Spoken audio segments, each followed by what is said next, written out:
हमारे चारों ओर जो वायु का आवरण पाया जाता है, इसको हम वायुमंडल बोलते हैं। इसी को वातावरण कहा जाता है और इसी को इंग्लिश में एटमॉस्फेयर बोलते हैं। हमारे वायुमंडल का निर्माण बहुत सारी गैसों के मिलने से होता है, जिसमें 78% की मात्रा में नाइट्रोजन पाई जाती है, 21% की मात्रा में इसमें ऑक्सीजन पाई जाती है और बचे हुए 1% की मात्रा में पाया जाता है इसमें जलवाष्प, अर्थात जल का गैसीय रूप, और इसी में कार्बन डाइऑक्साइड या बहुत सी और भी गैसें पाई जाती हैं। तो आज हम देखेंगे कि जो ये जलवाष्प होता है, अर्थात जल का गैसीय रूप जो हवा में उपस्थित रहता है, उससे बादल कैसे बन जाते हैं और उसी से धुंध या कोहरा कैसे छा जाता है ठंडियों के दिनों में।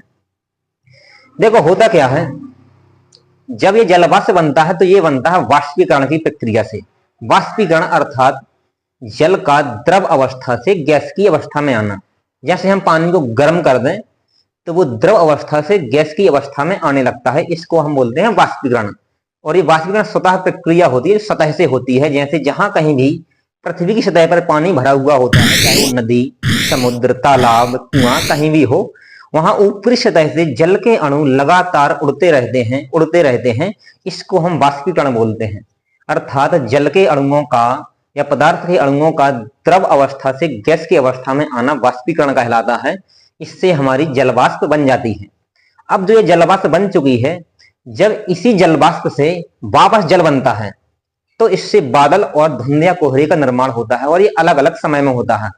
देखो जैसे मान लो हम कभी खाना ही बनाएं, तो सब्जी बनाते समय मान लो हम थाली रख दें सब्जी के बर्तन के ऊपर, तो उसमें छोटे छोटे बूंदें आ जाती हैं ऊपर।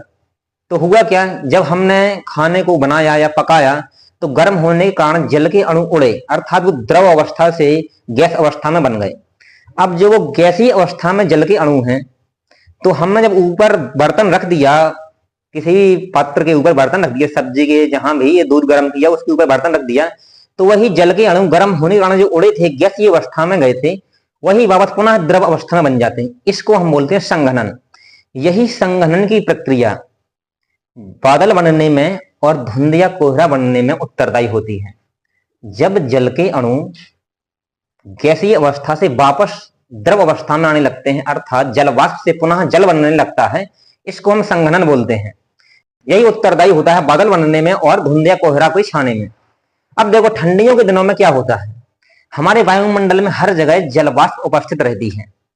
तो जो ये जलवाष्प है जिसमें जल के अणु उपस्थित रहते हैं, ठंडियों के दिनों में तापमान हो जाता है बहुत कम। तो तापमान जब कम होगा तो जल के अणु आएंगे पास पास, संघनन की प्रक्रिया होगी और एक बहुत अच्छी लेयर बन जाएगी जलवाष्प में उपस्थित जल के अणुओं की, जिसको हम धुंध या कोहरा बोल देते हैं।